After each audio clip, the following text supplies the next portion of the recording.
E aí, pessoal? Beleza? Sejam bem-vindos a mais um mergulho profundo aqui no Tempo Ele Podcast. A gente sabe que você que está aí do outro lado, assim como nós, quer ir além da leitura da missa de domingo, né? Com certeza. Então prepare-se, porque hoje vamos desvendar um mistério que com certeza ronda a cabeça de muitos católicos. Qual a melhor tradução da Bíblia em português? Essa é uma dúvida que todo mundo tem. É verdade, a gente pensa que é simples, né? Pega a Bíblia e lê. É, Mas quando você se depara com a prateleira da livraria, o negócio complica. é a Bíblia de Jerusalém, Bíblia do Peregrino, Bíblia Ave Maria. Mas é uma delícia. E aí, qual a gente escolhe? Pois é. E para nos ajudar nessa busca, vamos nos aprofundar nos ensinamentos do Padre Paulo Ricardo. Boa. Ele, com certeza, é um cara que realmente manja das escrituras. Demais. E ele tem um ponto super interessante. Para absorver a mensagem da Bíblia de verdade, a gente precisa ir além da leitura literal, sabe? E além da letra fria, né? É tipo, degustar um bom vinho, você não vai engolir de uma vez, né? Não, aqui não. Você sente o aroma, sabor, as nuances. Com a Bíblia é a mesma coisa. O padre Paulo Ricardo destaca a importância de entender os 4 sentidos da Escritura. O literal, o moral, o alegórico e o anagógico. 4 sentidos. 4. Me explica isso melhor. Tá, imagina só. O sentido literal é a base, é o que o texto diz literalmente. Aí o sentido moral nos leva a refletir sobre como aplicar a mensagem na nossa vida, no nosso dia a dia. Já o sentido alegórico nos ajuda a conectar o Antigo Testamento com o Novo Testamento, a entender as profecias, os símbolos. E o sentido anagógico, Esse eu não conheço. esse é o mais profundo. Ele aponta para o nosso destino final, a vida eterna. Olha só. É. Que legal. É como se cada leitura abrisse uma nova camada de significado, né? Exatamente. E para nos ajudar nesse processo, o padre Paulo Ricardo recomenda a Catenauria de São Tomás de Aquino. Isso. É uma obra que reúne comentários dos padres da igreja sobre os evangelhos. Ah. Tipo, um guia para entender esses 4 sentidos. Trabalho de bola. É tipo um mapa para desvendar os tesouros da Bíblia, né? Mas, na prática, qual tradução a gente escolhe? O padre Paulo Ricardo analisou algumas das principais traduções em português, como a Bíblia do Peregrino, a Bíblia de Jerusalém, a Bíblia da CNBB e a Bíblia Ave Maria. E aí, qual ele recomenda? Qual será? Aí que tá, né? O padre Paulo Ricardo explica que a escolha ideal para nós, católicos, seria uma tradução que segue a Neo Vulgata, que é a versão latina da Bíblia. Isso aí. Só que nenhuma das traduções brasileiras atuais segue esse padrão à risca. Eita. Então, qual a gente escolhe? Calma. Ele dá a dica. Compara as diferentes traduções. Dá uma olhada nas notas de rodapé, vê qual te soa melhor, qual você acha mais clara, mais compreensível. E, se possível, se aventura no estudo do grego e do hebraico. Nossa Senhora. Mergulho profundo de verdade. Mas e você? Já teve alguma dificuldade em escolher a tradução? Qual você usa? Olha, confesso que já me pedi no meio de tantas opções. Mas hoje em dia eu gosto de usar a Bíblia de Jerusalém. Acho a linguagem dela bem clara e as notas explicativas me ajudam bastante a entender o contexto histórico-cultural. Legal. E você que está nos ouvindo, qual a sua experiência? Conta pra gente nas redes sociais. A gente quer saber qual a sua tradução favorita e por quê.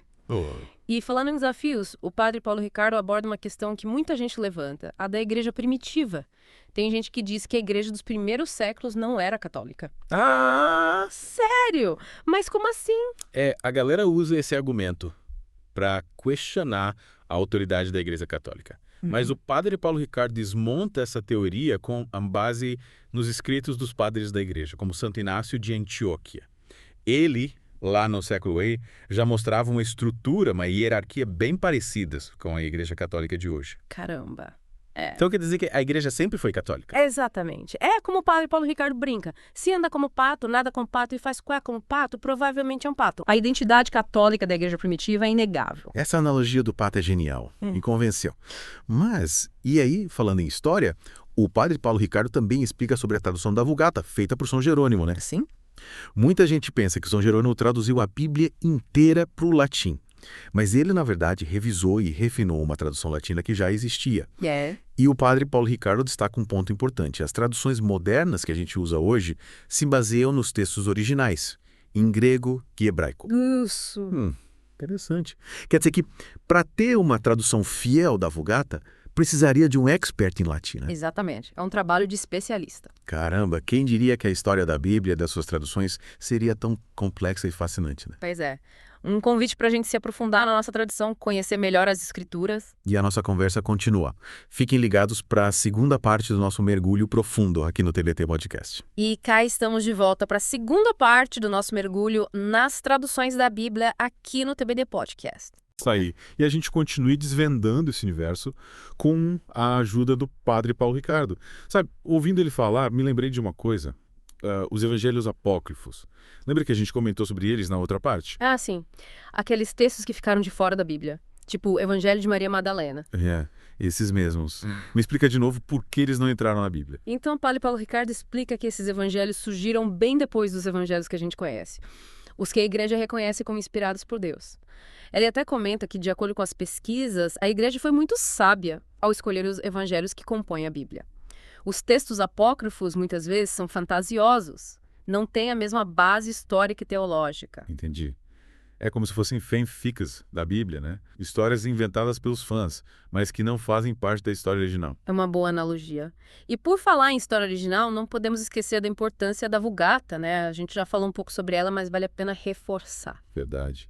A Vulgata é tipo a avó das traduções da Bíblia em português, né? Isso mesmo. Ela foi aquela tradução para o latim que São Jerônimo revisou a pedido do Papa Damaso, e ela teve um impacto enorme na história da Igreja. Séculos atrás, ela era a principal versão da Bíblia no Ocidente. Nossa, imagina só. Era como se todo mundo tivesse que aprender latim para ler a Bíblia, né? Pois é.